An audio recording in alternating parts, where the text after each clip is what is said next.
Delayed Offside. As you can see, only fans of playoff teams are actually on this podcast this week.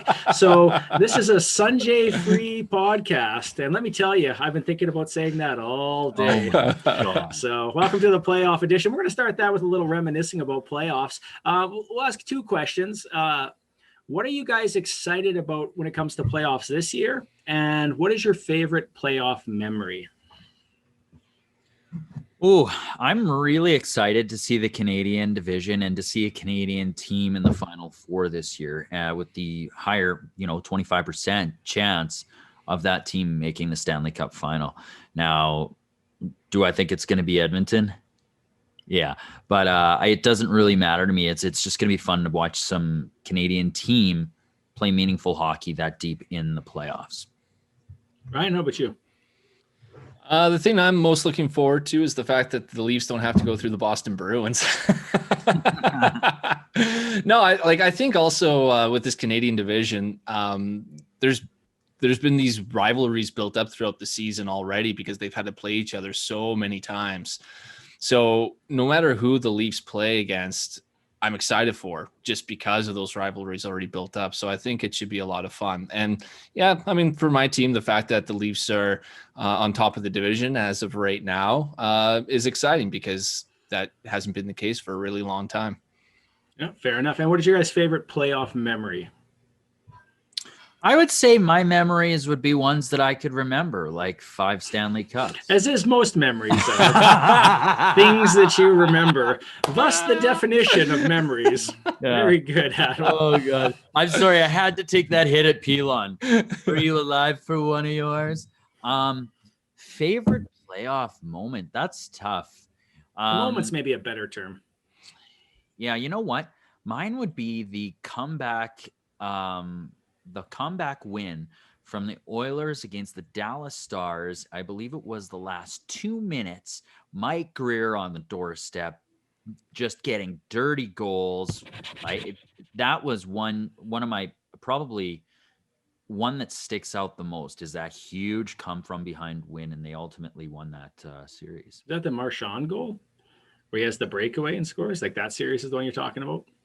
It might have been, but there was down by 3, and I think there was like 2 minutes left, and they got 3 goals, and they were gritty, dirty goals. And I remember Mike Greer being contributing to one of them. Ryan, what's yours, and why is it the Bruins coming back to win the series?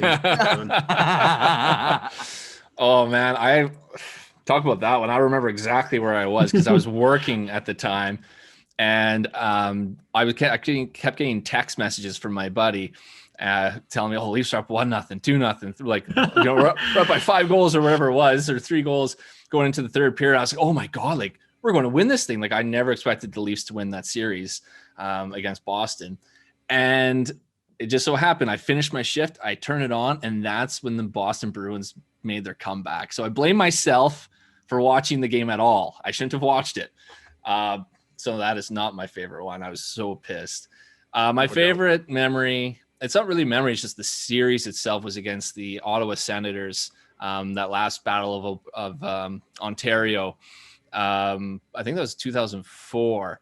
I was in high school, and a buddy of mine was a huge Ottawa Senators fan, and we would carpool to high school. And so every day I'd pick him up, and depending on whose team won that game, just beat back and forth, like just, oh man, like we crushed you guys last game. And then the next day he'd give it back to me. And so it was a 7-game series. And I was so nervous for that 7th game because I did not want him to beak me on the way to school. And I have to live with that for like a whole nother year. And luckily the Leafs won. And yeah, I picked him up. And he came into the car, and I didn't say a word. I just smiled at him, and then we just drove off to school. I think it deserves mentioning too that another one that I remember, and sorry for jumping in, is the dueling hat tricks between Ovechkin and Sidney Crosby. Yeah, that was, and a series that didn't include the Leafs I really enjoyed was the Penguins Flyers series. Yes, when Giroux and Crosby just hated each other, and there was it was like 80s hockey, like tons of goals and fights and penalties. And it was great. That was a fantastic series. Oh, sweet. Well, hopefully we get a lot more of that kind of excitement in the next couple of weeks. We have 3-4 weeks left in the season, and then it's going to be playoff time. And with that, we're going to start the episode. Welcome to Delayed Offside.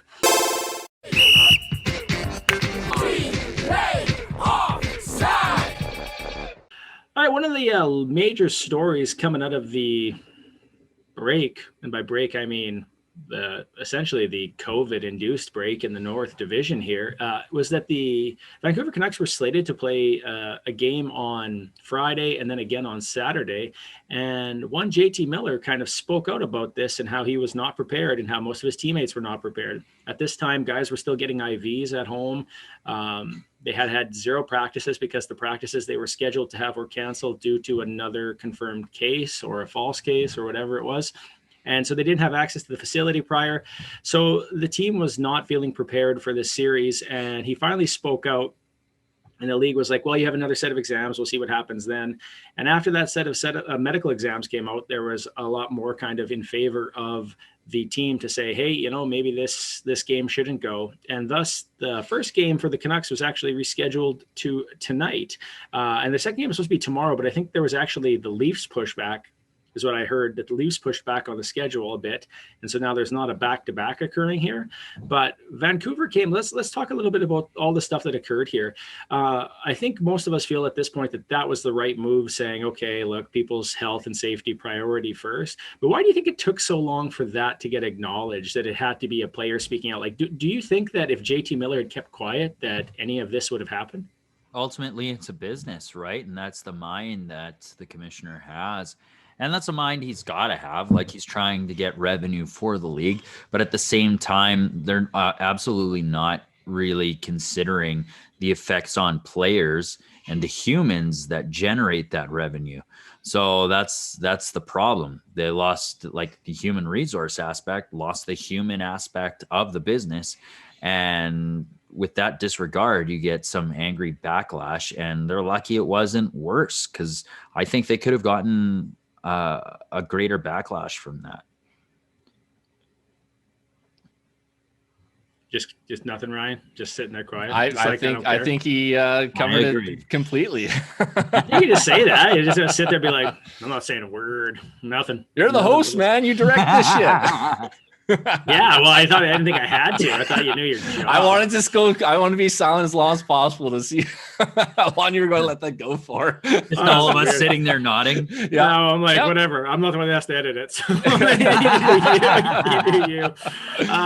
Okay, then, well, with the fact that Ryan's scared to comment on the situation, probably due to the fact that his team lost what should have been an automatic win today against a team that had 1 practice or 2 closed practices after a week off, dealing with post-COVID situations. Guys are reporting fogginess, guys are reporting head issues, and just like that feeling of getting into game shape. Usually people have things like exhibition games and prior. Like these guys have had like a week of crushing illness and then straight back into it. One of the weird things to come out of this is when you listen to interviews, and I can't remember who it was that said this, but they were like, how do you feel about the the ownership and blah blah blah reaching out to you? And one of the players responded, the guys have been really good in supporting each other. And there's a lot of conversation coming out that there's some headbutting between, that would be mine, it's right there. There's some conversation going on about how there is some head smacking, some fighting going on between essentially the ownership and the management versus the players, that they were kind of left alone in this, and that those people did not have their best interest. So we'll go to Silent Boy Ryan Pilon for his take on why do you think this is occurring, and have the Canucks actually supported the team, or have they, or is there a lot of reason for this guilt or this Well, the Canucks organization, I think, supported the team. I think JT Miller knew exactly what he was saying, and I think the team knew what he was going to say. And the team's Twitter account was basically rehashing all of the quotes on social media, right? So, as an organization, you would think you would want your players to be fully healthy and ready to go. Now, the higher ups, like Adam said, I don't think they were thinking the human element. I think they were just thinking, God, we're getting to the end of the season here. Playoffs are coming up. We need to cram these games in. We have our TV deals that we have to, fulfill, and we need to get this done. So let's go. So good on JT Miller, good on the Canucks to put their voices forward, because I mean, like, you think about it, they haven't played in like 3 weeks, even without COVID. In 3 weeks' time, you're going to be out of shape. Then you add, that you've been afflicted by COVID on top of that. The players are going to have a tough time. And I mean, they looked decent tonight, especially later in the game. The early on in the game looked like it took some time for them to get their legs under. But how are they going to feel tonight after the game? How are they going to feel going into tomorrow and the next games after that? I think they have 19 games in 32 days, 5 back-to-backs over this next stretch. That's a lot of hockey, especially for guys who, like I said, not only haven't played in a long time, but we don't know the long-term effects of COVID on some of the players. What about the fact, though, like, until JT Miller spoke up, there was no involvement from the Players Association. There was none of this extra stuff. So it makes it hard to kind of feel like those things were actually being cared for or thought about prior to this. Does it not? Does it not look like had he not spoken, they would have played Friday night? Well, who's checking on the players? That's my question. Well, who's checking in.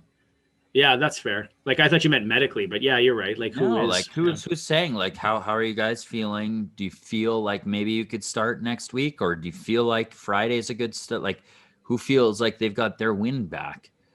Yeah, it is odd the NHLPA wasn't more involved earlier. You're right, Baron. Yeah, like, I thought you meant just the Canucks organization, but the NHLPA, yeah, I mean, they should have been at the forefront of this and right off the bat been pushing back against the league when other teams had to go through stuff, had to go through COVID issues, but nothing like this. Nothing like this, where you had 10 games postponed. That's the most of any team, and over half of your team is getting the virus. No other team has gone through that. Yeah, and this is the worst outbreak in all the major sports. For the most players, the longest shutdown, this is it. Now, I do wonder, too, if some of this has to do more with the variants as well.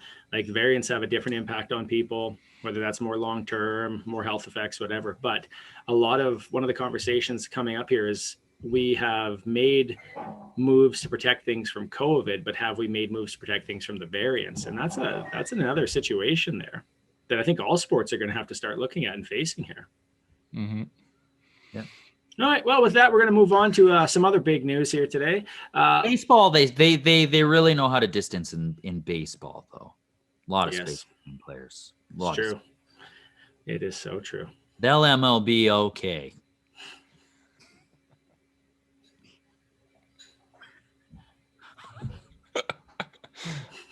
Okay. Right. So one of the other big events that actually occurred this weekend was Aneroid, Saskatchewan's own Patrick Marleau. A man who has now essentially played one game with 37% of all the players in the history of the NHL. And that's from Jonathan Bescher. 1,767 games, ties the record with Gordie Howe for most games in the NHL. Another Saskatchewan boy. The top 2 players for the most games are the NHL, both Saskatchewan-born players. And if you've ever been to Aneroid, Saskatchewan, and I have, there's not a lot there. So that's one hell of an accomplishment. I guess the question we're going to ask here, and I'm going to present some information before I get your answers here. Is Patrick Marleau, in your opinion, a first ballot Hall of Famer? Now, I'm going to make 2 caveats here. He does have the most NHL games played, for sure. But he's never been higher than 14th in points in an NHL season. Like, that's his most. He's never actually been elite by any standards, but he does have 500 goals. So I think do you think he's a Hall of Famer? Is he a first round Hall of Famer? Or is he I'm going to have to wait a couple of years and get in? And Ryan, we're going to start with you again, because we were so silent last time. I'm worried that you don't remember how to talk about hockey. He will be a Hall of Famer. Absolutely. Will he be a first ballot? He might just because of the longevity. And I don't think, like you said, I don't think he was one of the, best players of his time or anything like that. I mean, even year to year, he was never the best player in the league. But I think just the fact that how many games he's played, there's reputation amongst the league as well. International play, he's won gold medals. So he has some accomplishments there. He's never won the Stanley Cup or a lot of individual awards. Has he won any individual awards that you can think of? Did he ever won like a Lady Byng or anything like that?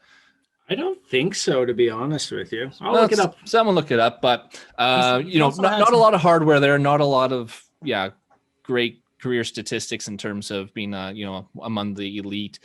But I think just because he's been in the league for so long and that accomplishment alone, maybe he does get a first ballot Hall of Famer. I'm not sure if he deserves it, but he might get it just because of that and the respect that voters will have for him. He does have 2 Olympic golds. That is, and it is not a NHL Hall of Fame. It is a hockey Hall of Fame. It is, yeah. But no individual awards though, no individual hardware like a Lady Byng or anything like that. Looks like the Olympic golds, WHL All-Star Team, World Championships, World Cups, Sportsman of the Year in 2006 by the San Jose Mercury News. And he was a Lady Byng finalist in 2 years, but he never won it. Okay. And, but even though he wasn't elite, he was still a very good player for a long time. He was still over a point per game player, numerous seasons, 30 to 40 goal scorer, I believe, numerous seasons. I mean, he was still very, very good. Yeah, I would agree. I don't think he's first ballot. He'll get in though. And, especially just adding on to what Ryan said in the playoffs, I remember when the Sharks were in there and Patrick Marleau, when you did a hockey draft, was gone high because he was a playoff clutch performer. So there's that to think about too. He did perform well in the playoffs, even though his team has never won the Stanley Cup. He was always a big presence and a major important presence on that team. It does say a lot to say at his age that he is still able to compete in the NHL. And I know lots of guys, they quit because their bodies have broken down or they've lost their touch or they can't function. Like you look at the Sedins, those are 2 elite players that by the end of their careers were on third line and could they have still played? Absolutely. But they were like, no, we're moving on. There's Patrick Marleau and he's still out there playing. And his numbers this year are not great. But still I think he's like 8 points this year or something like that. Yeah, but he's in the NHL and he's still playing, and he's still playing at a level that if he was to like go against a regular person, he would still just kick the crap out of him and look like a god. And that is something at that age, I think. Whether he ends up in the first round or not, like I imagine this is it this year. He's going to get his award and then he's going to probably retire.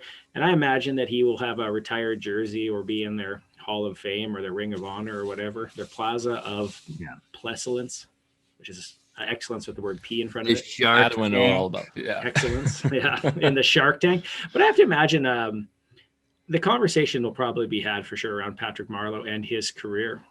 We're going to jump back to a previous topic here. We're talking about the Vancouver Canucks, the COVID situation, and how they were meant to play against the Edmonton Oilers on Friday. But today, instead, they received their first game against the Toronto Maple Leafs. And coming off of a 10-day game or a 10-day break, it's 10-day game is what I said, but coming off of a essentially a 3-week break, this team probably did not stand a very good chance of winning it. And tell us again what happened today, Ryan. Well, the Leafs came out hot and they had doubled the scoring chances or the shots total against Vancouver. Braden Holtby stood on his head and kept the Vancouver Canucks in the game. And then Vancouver found their legs in the third period and they came back from a 2-0 deficit, tied up the game, went into overtime, and then first shot of overtime, Vancouver scores the goal to win it in overtime. And am I surprised? No, because it's the Leafs. And anytime that, you would think that the Leafs should win this game, it doesn't happen. So I was kind of worried going into this game just because really it should have been shellacking. The Leafs should have won like 8-0. These guys shouldn't have their lungs, shouldn't have their legs, and but they stuck in there, and good on them. So excellent weigh-in. Excellent weigh-in. I was doing my best Adam impression. You're standing way too still. Yeah, I was going to say I need to be moving around. I was say, was this a trap game essentially? Were they walking in thinking this was an easy win, and then essentially they came out with a group of guys who were battling for each other? In terms of what the Leafs did, I honestly don't know. Like, it's not like they didn't pour it on. It wasn't like they weren't trying. Braden Holtby made some great stops. And really did. He had a couple big saves. He had some really big saves. I wonder if like the Zach Hyman injury kind of rattled them as well. It felt kind of like once that happened, the game kind of started to turn around a bit. But I don't know. I couldn't answer you. Like I said, it was a game that the Leafs should have won and they didn't. I don't want to turn this on to the Leafs because this should be about the Canucks. And we already talked about them. So actually we are focusing on the Leafs technically. Okay. Well, I was going to say, Jack Campbell, that's really 2 bad games in a row. That was always the question mark was, he was giving the Leafs some great elite goaltending and he had the record, but it was still a very small sample size. And it was still questionable as to, is this the real Jack Campbell or not? Now, again, on the flip side, it's only been 2 really bad games in a row. So I'm not going to go ahead and say, oh, you know what, he's actually not very good. But unfortunately, he let in some weak goals on behalf of the Leafs, and that hurt them. So hopefully he can find his game, because the Leafs cannot go into the playoffs questioning whether they have a true number 1 goaltender or not. The question I have here, when you think about it, so this to fill in a couple blanks for people, Alex Edler's at the end of a 3-minute shift. Hyman, I believe, is carrying the puck in, and he extends his leg out and hits him knee on knee, essentially. Gets game misconduct. Are we thinking that this is going to be a suspension for this hit, or is the game misconduct enough and time to move on? Or do we think this is going to get punished supplementary? It potentially could. They were showing highlights during the intermission of other players that had been suspended for a game or 2 with knee on knees. And it looks fairly similar, but it can be tough. It's one of those quick action plays. I don't think there was any real intention there to injure. It just kind of happened. And the fact that he did get a 5-minute, maybe that'll sway them to look favorably as to not give him suspension. So I couldn't tell you. I have no idea if he's going to get a suspension or not. I just pray that Hyman is okay and he's not out for too long. This is, I think, is this the 3rd loss? This is their 4th loss in a row. 4th loss in a row. Prior to tonight, their power play had been like 1 for 40. And I think they scored tonight. So it'd be like 2 for 42 or 43 or something like that. It was running at a 4%. They were 1 for 4 tonight, I think. Yeah. Yeah. And so like their power play has been abysmal here. It's been a joke. You've had goaltending issues. You've had that. You've had players being gone too. You've lost Matthews. You lost Nylander. Is this team at this stage, is this a little bit of a concern of, hey, we've already made the playoffs, we've already beaten everybody, like the old Tampa Bay Lightning syndrome where it's just kind of a drift into the playoffs?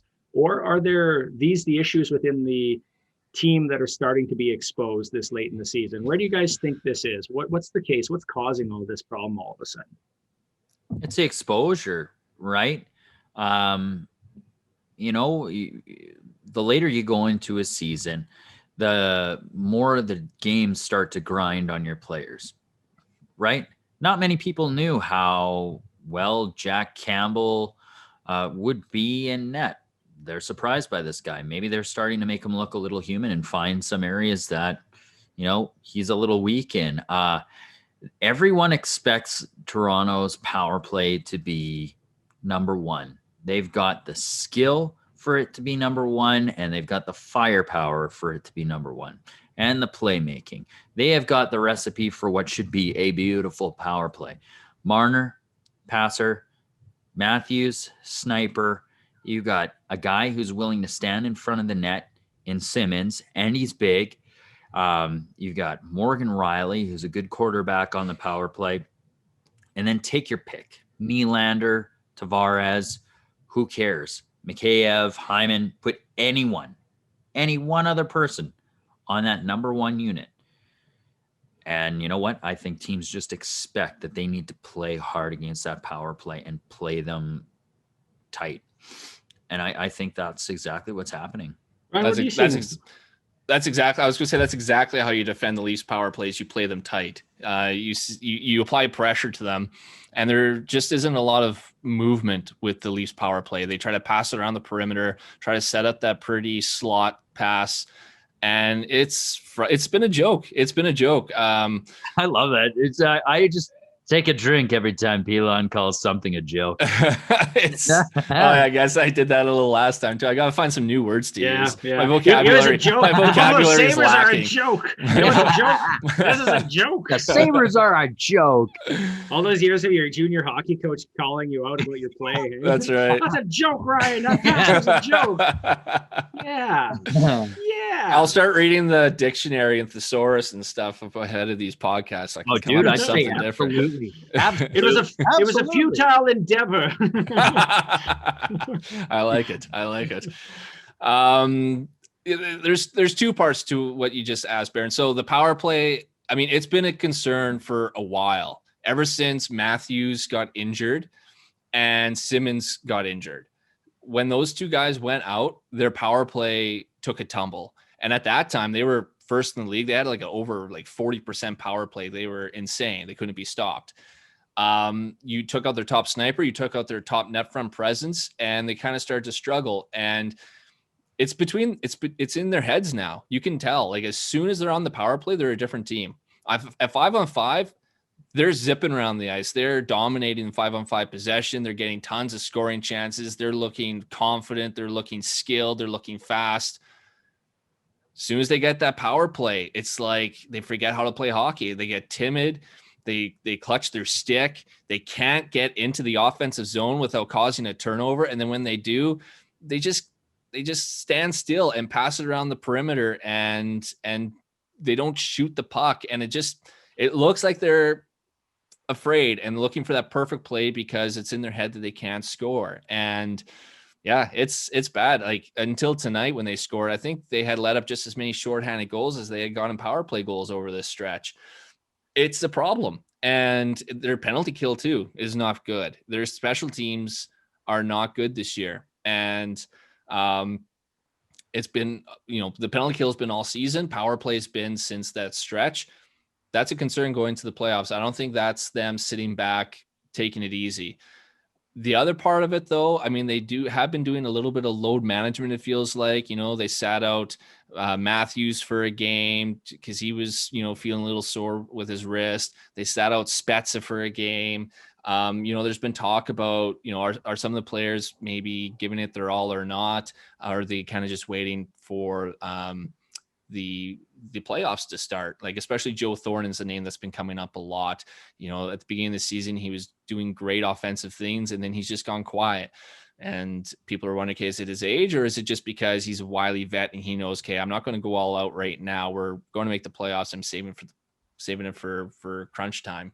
Okay, who knows? I'm going to make a point here, which is something that I kind of noticed with playing. But when you're talking about this team, right, one of the big things that they've lauded about how great this is, even BXO was talking about this today. He's saying if they win the playoffs, no one else could replicate this team. No one could go out and get these guys with all this experience and load them on your team to make your team better.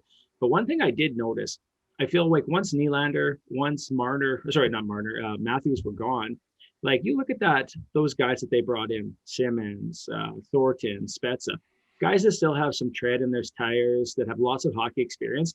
But I feel like that group, that older veteran group, also is a much slower group. And when you lose some of that top four, whether it's any of those top four, like the big four in Toronto, you have to rely on those other guys. And I think that is a much sharper drop off at a top level than I think people realize. If your top line is going against another team's top line, I think those match up really well. Matthews, Marner, Tavares, they can beat any other lineup in a one-on-one shot.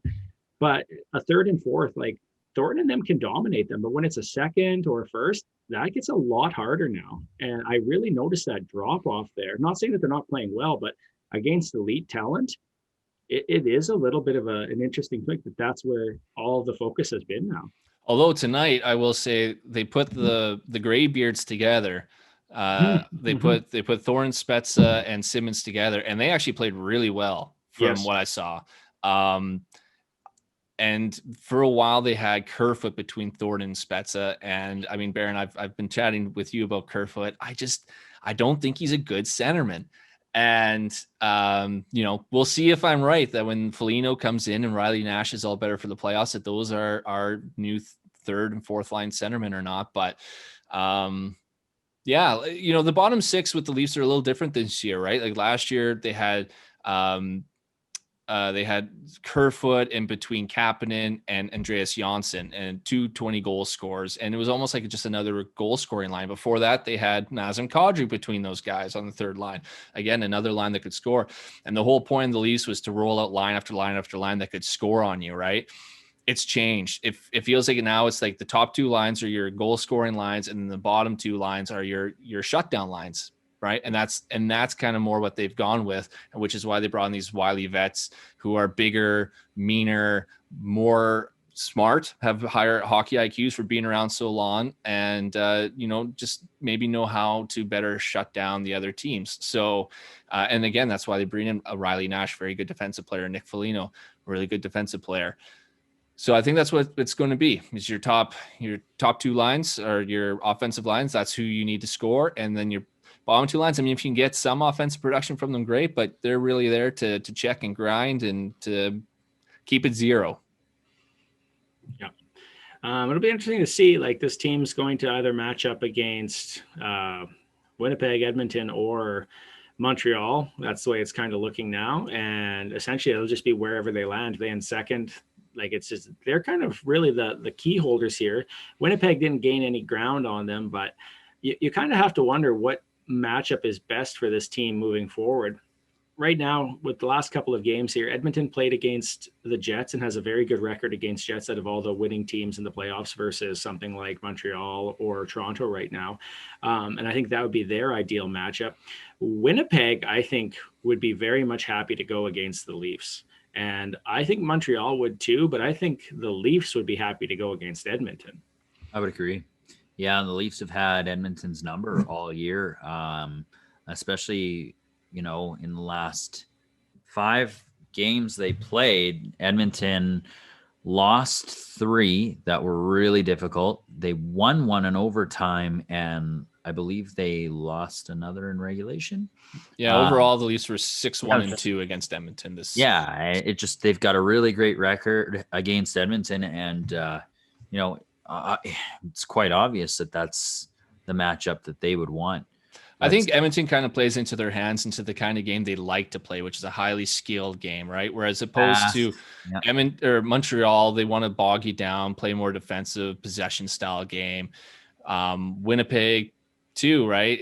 That's kind of what they want to do. And they have the X factor with Hellebuck, who's the best goalie in the North Division. So, but to be honest, I think the Leafs, this is the best Leafs team I've seen in a long time and in at least 20 years. But am I going into this thinking, oh my God, like it's going to be a cakewalk? Absolutely not. Absolutely not. I think any of the teams could beat the Leafs, and I think the Leafs could beat any of the teams. It's just depends on who shows up. Yeah, do we feel like this is really as big of a toss-up as it might appear to be? Like, if, for example, Toronto plays Montreal and Montreal wins, is that a huge shock? I mean, it'd be an upset, but is it a shock? If Winnipeg beats Edmonton, is that a shock? If Winnipeg beats Toronto, is it like, I don't know that any of them are. It feels like the parity in the North is quite strong, actually, does it not? It does, absolutely. And the fact, like, the Leafs, none of the teams really in the North Division have a great playoff reputation at this point. The Leafs haven't won in the first round since before the lockout. The Edmonton Oilers have won one playoff round since then. Winnipeg's had some good runs, but recently they haven't been that great. And Montreal, they had a good run, I guess, last year, but that was on the back of their goaltender. And they haven't really this season. They haven't been very consistent. Like, they really should have been higher in the standings, it feels like. And, they lose to the Ottawa Senators last game. So there's just been a lot of inconsistencies with their play. So it's it is kind of a toss up, right? It just like some of these teams just have such X factors, like Carey Price or Connor Hellebuck. With Edmonton, it's like McDavid, like, can you shut down McDavid and Draisaitl? Can you not? And then with the Leafs, like I said, the biggest question mark is their goaltending. Like, what are you going to get, and who is going to be in net? And I mean, that may be their Achilles heel. And like, I'm not confident yet going into the playoffs as to, who's going to lead them to victories. Like, I'm hoping it's still going to be Jack Campbell. He was looking great, but at the end of his little stretch there, and especially these past 2 games, he's looked a lot more mortal. So, I mean, hopefully he can turn it back around.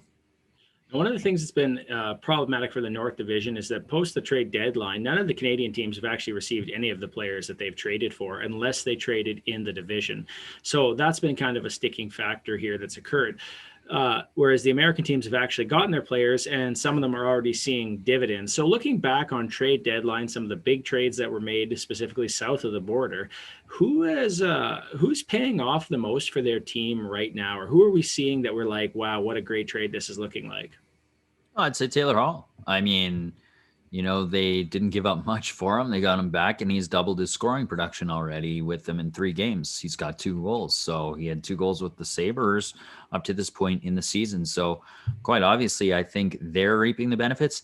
And to kind of rival that, Sam Bennett with 2 points last night against the Florida Panthers is a pretty huge win. And I think he's reaping the benefits of a fresh start on a first line in a brand new market. Ryan, who do you think? I was going to say Taylor Hall too. I was just looking at Cal Palmieri's stats. I haven't heard much from him. Only 1 point, 1 goal in 6 games, and -4. Not the best start for Cal Palmieri. No, I'll say the Islanders have lost games against the Bruins, so you weren't really going to see a ton of payoff there. Detroit looks like it did pretty well with the players it picked up. I think it was which one of the players that they grab actually scored right away? They got Vrana. Yeah, Vrana scored, I believe, in the first game with Detroit. So did Mantha on the opposite end. Got a goal and an assist. Never said that was a bad move either. It's just so there's some payoff there. So, are the ones arriving, who do you expect to have the biggest influence on their team? Well, I would hope Nick Foligno. He's the guy I'm praying comes in and didn't know he was a goalie. That's impressive. Oh, you said goalie? No, I didn't. Oh. I'm just joking. That's what you said wrong with your team. I'm really looking forward to seeing Nick Foligno. I'm really curious as to see where they'll place him. Although, like I said, with Zach Hyman being injured, depends on how long he's out for. If he's out at all, it might switch up where they were planning to put him. But he's probably the biggest name that any North Division team got. So that's who I'm most looking forward to see what he can bring to the team. Well, and honorable mentions to David Rittich, who, beat his team the night he flew in with his team, and then also Mete, that claim off waivers. Well, we lost. Huge for the Ottawa Senators, and he's been actually, you're right. Yeah. The Leafs lost that game. That night. They lost in overtime. Overtime. Yeah. Well, I watched it. I want this to be a segment. Just make it its own segment. Adam saying that, and you just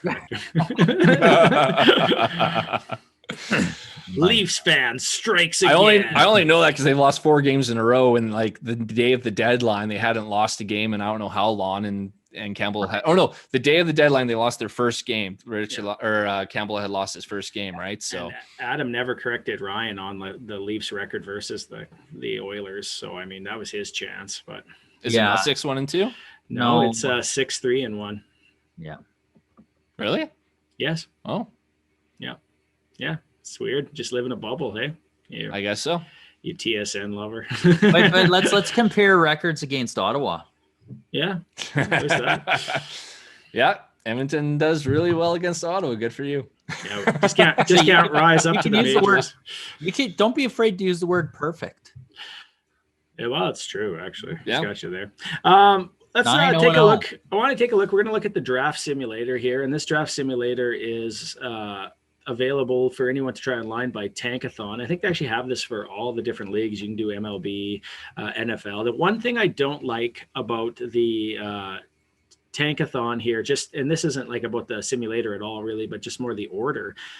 It has Carolina versus Colorado in the final. after defeating Washington and Toronto. So it kind of pushed out some teams like Tampa Bay, Vegas. I don't know. To me, Carolina's got a good shot this year. I don't know if they're that team, but you can't switch who's the cup winner. And I think that would be interesting to see if you could change up those orders there. But we're all going to load it up on our phones. And then we're going to go through it and we're going to see who we think is potentially going to win the lottery. This is really more of a Sanjay activity, because if he was here, he could have something to talk about, but here we are. So let's go. Let me know when you guys got it loaded up, and There we go. we'll do it on 3, 2, 1, and then we'll announce our top 5 teams in the lottery, like they used to do on TSN. So 3, 2, 1. Boom. All right, Adam, let's hear the number 5 down. Number 5 down with the number 5 pick in the 2021 NHL Draft. It's the Anaheim Ducks. You want to do your 5th, Adam, or Ryan? Sure. My 5th also goes to the Anaheim Ducks. Oh, this is a fun event. My 5th goes to the Anaheim Ducks. Oh my God. So Anaheim moves down in the draft. One spot. One spot. 4, Adam. The Seattle Krakens, first pick overall. Same here. Seattle. No. Yeah. Oh my God. Okay, this might be where it gets dicey. Number 3. All right, let's hear it. The Ottawa Senators. Oh, we have some differences here. I have the Buffalo Sabres. I, too, have the Buffalo Sabres at 3rd overall. Number 2 overall is the I should have never tanked to get McDavid Buffalo Sabres. I have the Ottawa Senators. And the Los Angeles Kings. Ooh. My number 1 pick this year is a team that moved up 6 spots. It is the Columbus Blue Jackets. Ooh, yours Ooh, good was for them. huge. My team moved up 8 spots. The San Jose Sharks. Whoa. And my team moved up 1 because Los Angeles moved up 6 in the previous, the Ottawa Senators. Though, which team, being honest to yourselves, which team are you hoping actually walks out with the 1st overall pick this year? I'm kind of hoping that Ottawa walks out with them. They've got the look of a team that's got skill, and I want to see them get better so they can push that Eastern market a bit more and make it a little bit more competitive. Right? I'll go with Seattle Kraken. I think brand new team coming in, getting the first number 1 overall pick. Will bring about some fanfare for their franchise. I'm going to go with Vancouver or Calgary, because I think this is a time where both those franchises are in a little bit of a state of transition, and it would be huge for them. Ottawa has lots of draft picks. The Kings have lots of draft picks, and I think it's their time to move on from the draft pick portion of the lottery. So that's who I'd like to see. No one wants Arizona to get it. Oh, yeah, that would be chaotic. They can't. It's forfeited. That's what I mean. That would be chaotic. I actually hope they make the playoffs, because I think that would be better for them. But we'll see how this plays out. I'm going to do another segment here of Be a GM. So I have some questions. I preloaded them for you guys to look at, but if you didn't, that's okay. It doesn't really matter, because it's like essentially I don't think anyone looked at this. I think I wrote everything.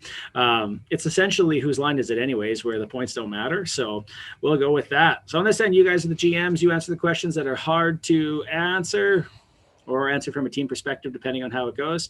First question of the board. What is one change made this year that you would like to keep? North Division, 3 goalies, a taxi squad, etc., and why? So there's other ones too, I'm sure, but like, what is one of the changes that was brought about during this COVID year that you would like to see carry forward in the NHL? Adam, we're going to start with you. Hey, can you repeat those options really quickly? What is one of the changes you would like to see kept in the NHL this year? North Division, 3 goalies, taxi squad, and anything else, and why? You know what? Probably the best answer would be 3 goalies, because we've seen too often teams go down without their goalies, and they had to scramble to get a replacement. David Ayres, for example. Yes, I'll go with COVID game. I'll go with North Division. I think it's been a lot of fun seeing the Canadian teams play against each other. I don't think this many games. I'd like it to go back to how the divisions used to be, where you would play other teams in other divisions throughout the league. But it has been a lot of fun seeing the NHL clubs face off. Which one of the vets on the Leafs would you keep as a GM? So next year, moving on, whatever happens, out of all the signings they got, Simmons, Thornton, Spezza, out of those veterans, which one are you keeping and why for next year? Who am I keeping? I'm keeping Jason Spezza on the fourth line. He's created offense for them where they need it as a fourth line center, and that's who I'm keeping. I at first when you asked the question, I thought you meant which of those players would you like to be a GM? Yeah, me too. And I would have picked Spezza. So I was going to say Simmons because he won't get pushed around by Berkey. Okay. I'll go with Spezza as well. Like, he has provided some fantastic offense for only getting paid $700,000 a year. He's really the most dangerous offensive player in their bottom six. I'm going to go with Thornton because I think he eats, breathes, sleeps hockey, and I think young guys love being around him. Third question. Should they expand the playoffs? Yes, to a play-in round between the lower half of the league. So you take your playoffs how they are normally, and you reseed every team in the league. So you have this is going to be hard to explain. Everyone makes the playoff. Everyone gets a straw, and if your straw is tall, you're a playoff team. But if it's short, lottery. Go ahead, Adam. Either they expand it and do a little bit of a play-in for the first round, so they have your first round, but you have a play-in before that, much like they did in the summer. But you do that with teams that are wild cards. I'll say no. I think it just lessens the importance of the regular season games. You already have over half of the teams making the playoffs. To make it like, I don't know, 3/4 of the teams, like, what's the point then really? Unless you're a bottom feeder, you're going to make the playoffs. And the playoffs are long enough as they are, or long enough already. I think they already go way too long during a regular scheduled season. You're going into the summer where you're kind of done watching hockey, to be honest, and you're wanting to get outside. It's already long enough. Oh, fair enough. I was trying to find a one from Sanjay here, but I'll keep looking for it after this question. And you got to re-answer this a little bit. Is Patrick Marleau a first-round Hall of Famer? No. I don't think he should be considering his stats, but I think he will be considering what he just accomplished, and like I said, the respect he'll have among voters. He keeps reloading the group chat when I'm trying to find the one from Sanjay, so I'll just read the question it was from a tweet. But if you could have one player injury free for their entire career, who and why? Connor McDavid, because he's the best player in the league, period. I'll go Austin Matthews because he's the best player on the Leafs. Like, one person whose career was like shortened by it. Like, you two misunderstand questions. Oh, I see. It's not like which player could you have be invincible. It's which player. I would have. Okay. Their career be injury free. Paul Kariya. Between two. But why, Adam? You have to say why. Oh, because his skill set was so high and he was such a great player that we missed out on a lot of prime years in his career because of concussion issues. For me, it's between two. It's either Bobby or Mario Lemieux. And I think I'll go Lemieux. And I don't know if that also counts with disease, but I'll say it does. Mm-hmm. And I'll go with Lemieux because there's always a debate as to could he have caught Gretzky's records or passed them. It would have been interesting to find out. Yeah, I think that is one of the things that will always be pointed to, is if he was able to play his whole career, how could he? And one of the weird facts and truths is that when Lemieux came out of retirement, Gretzky lost a record and then gained 2 more because of the amount of points per game changed, because Lemieux lowered his overall by retiring. So that's kind of a crazy stat there. Last one for be a GM. If you were to be a jam. If you were to blow up the Calgary Flames, Who are you trading off this roster, and who are you keeping, and why? Oh, I'm trading. I'm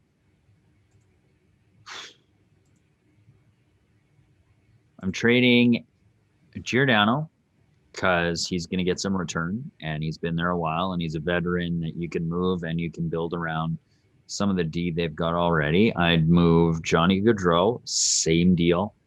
And I would probably try to move Sean Monahan as well. Yeah, I'm with you for pretty much everyone you just said. Maybe I'd even move a Chris Tanev.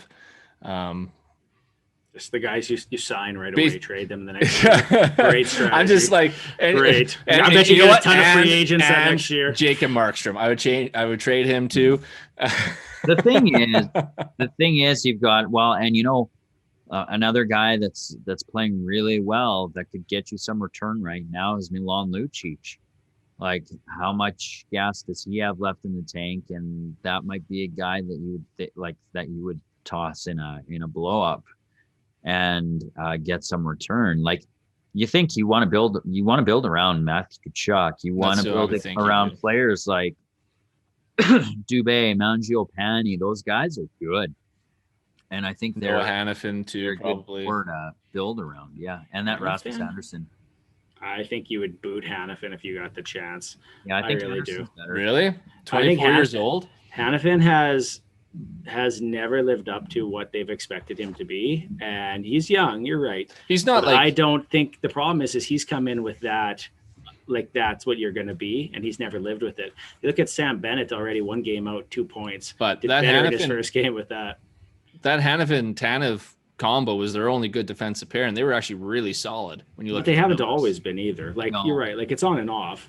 But like, I get you're saying the numbers are fantastic, but the numbers were fantastic to start, but they dipped a lot for a while there too, when the whole team kind of dipped though. I still think, honestly, Hannafin's probably just one of the ones I would think that they would move. I at this point, if they're switching that team, I would depends what you're getting Gaudreau back, I suppose. Yeah, and I think Gaudreau and Monahan would be the two big you'd shuffle out. Yeah, and Monahan's kind of declined a little bit lately, but he has the second most points, I think, in his draft class. Like, he's just, or maybe it's goals. He's just behind Nathan McKinnon. So he's been a very productive player. And if anything's going to bring back a return, it is probably going to be him and Gaudreau. So it'll be interesting to say for sure. All right, well, that's the end of Be a GM, a very sloppy version of Be a GM, where the questions were asked and the understandings were different. But whatever, who cares? It doesn't really matter. I was just like, what? I thought you guys would have at least looked at the tweet Sanjay shared. I don't remember who asked it. And like, it's just good to know that, Pilon, when all those times you don't respond to things, you just never actually go back to look. Oh man, there's like a lot I'd have to go back through. You guys talk a lot. You do all day, yeah. Like, you're working, I get home from work. I was like, okay, I'll see what the guys are talking about. Baby in one hand, phone in the other. Same as that. And they're all links, and I have to click on the links to see what the news story is. And yeah, it's a lot of work. Yeah, you guys are exhausting. What'd you get in the mystery box? Oh yeah, I haven't opened it yet. So part of the thing here, if I'll show it up to this, if you can read this or not. So Cool Hockey does this thing right now for, I think it's over now. Adam went and looked for this a little bit, but $100, you get a jersey.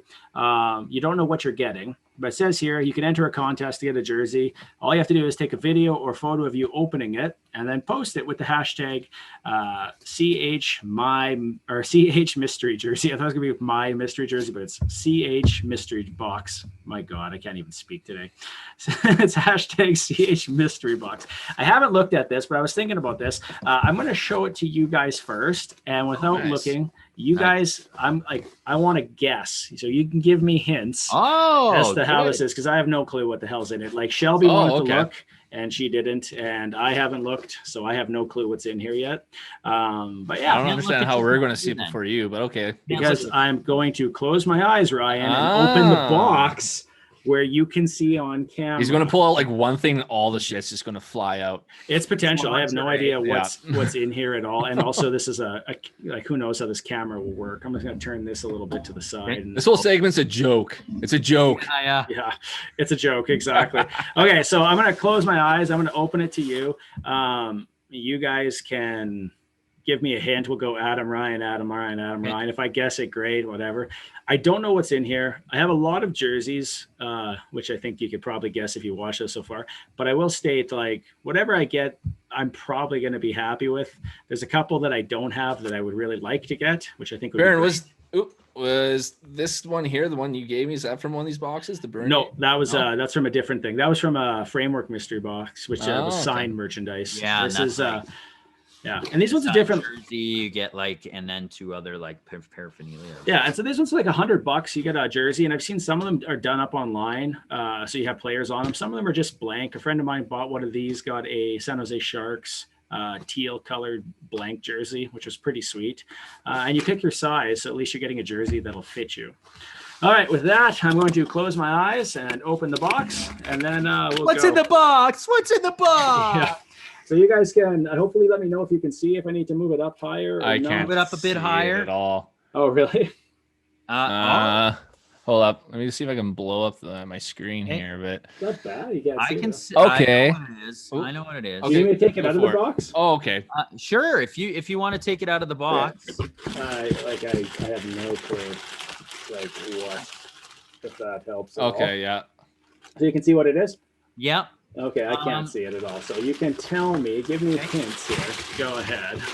I'm moving it away. Contending team. Ooh, okay. Tampa? No, Nope, okay. nope. Adam? Your next guess is, geez, Like, how do you not make it easy? I know. Just give me a second. Well, you could say something like, I don't know where it's located. Not really. I'm not saying You know where it's what? located, but like, Here's your clue. okay. Ching. Cha-ching. Vegas? Is it a Vegas? It's Yeah. Vegas. Vegas White? Vegas White. Oh, nice. Oh, sick. I couldn't I see if do there was not. actually a name on it or not, though. I couldn't see I that. don't know. I don't know. I don't know if there is. Vegas White. I don't actually have this jersey, so that's kind of sweet. That's a nice jersey. Yeah. Take a look at it. It's busted out of this bag. I mean, it was a little bit tough for me to actually figure out how to open the box. Apparently, I opened it up and it's just like dead quiet. I'm like, what is going on here? All right, so it's a Vegas White. It's a blank, I'm pretty sure. Yep. You'll see it here. You're going to get crested there, Baron, or you're just going to Well, leave actually, it I blank? have a Mark Stone that I got from Cool Hockey already, so I don't think I'll get this one crested anytime soon. And I have a solid gold one. I'd probably If get the you solid were gold to one. get it crested, who would it be? This stage, I would probably get Fleury. I was going to say Fleury. Yeah. Fleury. He's had such a good season. I think it's hard not to. So if you pay attention to Cool Hockey, they'll always have promotion on for $100, so you can get a mystery jersey and add to your collection. So that's something cool. Was there anything else in the box, or just? Oh, that's a good question, actually. I don't think so. And while I do- Baron's looking, Cool like Hockey, this. take the time to sponsor our podcast. Yeah, exactly. Send us each a mystery jersey of our own. Yeah, I'm like, well, there is a thing. We'll March. just tag it. We'll tag it with the competition, and hopefully we'll win something, but That's sweet. be something else. So yeah. Send us jerseys. Yeah, Wear on the jerseys. pod. We have so many. Yeah, where's one for the next pod? I don't. I have think two of- jerseys, 2 hockey jerseys. I need to add to it. Start buying like used ones, because you can always get a good deal on a used jersey. But right now, National Sports is going out of business. $100, you can get yourself a Leafs jersey. Oh yeah. Got a Marner from there, so Your Good for son's you. got a nice jersey. Love to see I it. know. I was actually Yeah. going to bring him on at the beginning, but he was cranky. We had to put him down. But You had to my put plan was to down actually your put him. What's that? It had to just put down sounds your so son. bad. we had to put him down. Put- yeah, he's big crank. We had to put him down. Put him down. 2 kids was just too much, guys. Just too Was much. he wearing it? Did he wear it? Hmm? Did you put it on? No. We had it all washed and dried and ready to put on him, and I was going to do that for the pod here, but unfortunately, he just got real cranky, so he had to go to sleep. I can't wait till your son has a That sounded bad rebellious too. stage. How else can I say it? I don't know. Sounded bad too. I just can't Put wait him till in your, his crib and he went to sleep. I can't wait for your son's rebellious stage where he comes home speaking French and wearing the colors of the habitants, and he's just going at you. That'd Kick be him a out of the great house day. at that point. All Live right. on your own. I'm gonna next post-COVID, when I'm at your house for the little horse betting game that you have, I'm going to hide Montreal Canadian stuff around it so that as he grows up, he finds it and he's like, "Father, what is this? Where did you get that?" See you now being angry. Get me a beer. We. Huh? What did you say? Huh. Oh, well. Anyways, that's been a fun episode, a Sanjay free episode, which is really what we all really want. Is a Sanjay, a time with a break from Sanjay, with his stuff. Constant whining about his team. No, he's been good. So hopefully next episode, or when they're officially eliminated, we should go back to that episode where he just ranted and raved about how good the Flames are, and like Markstrom's going to be the best goalie of all time for the Flames and all that stuff, and just intersperse little clips of that throughout his love letter episode. His love letter episode. Ranking of him being like number 2, the bringing back Sutter episode, all those things. Now I was told this, and I don't know that it's true, but I was told that Vancouver has a higher winning percentage right now than Calgary. Yeah. So we don't talk about Vancouver being in the playoff hunt. We talk about Calgary kind of being, and Calgary's really they really aren't, in the sense that they have to win, I think, something like 9 of the next 12 games to make the playoffs, which is. And Montreal would have to basically lose all of them for the most part. Yeah. So it's going to be hard here, but yeah, it's basically over. Yeah. Right. Yeah. So it's going to be a month of, dead puck hockey essentially, and then it's just going to be who gets first, second, third, fourth in the division, really. And really it's looking like Montreal's fourth at this point, the way they're playing. So it's really 1, 2, 3. It's true. The race is on, people. Well, the nice thing for Edmonton is they're playing Vancouver 5 times. So that might be, depending on how they're dealing with COVID and tiredness from all that hockey they have to play. I mean, that might be 5 easy wins for the Oilers. The one thing that's always dangerous is when a team is eliminated, they have nothing to lose. And some teams play so well in that second half that they convince you that they're better than they are. Yeah. But they do play well. Yeah. Well, like I said, too, it's just how tired they're going to be. It's 5 back-to-backs, 19 games, and was it 32 days, something like that. It's a lot of hockey. We'll see how they're able to do. Yeah, the schedule is going to become the next obstacle for a lot of teams, for sure. Yeah. All right. With that wraps up another episode of Delayed Offside. Like, click, subscribe. Feel free to retweet. We're on Twitter. I think we're on Facebook. So reach out to us through those avenues. And you can always comment on YouTube here as well. Thanks for subscribing. With that, I'm Baron. I'm Adam. I'm Ryan. And this is Delayed Offside. Thanks for listening.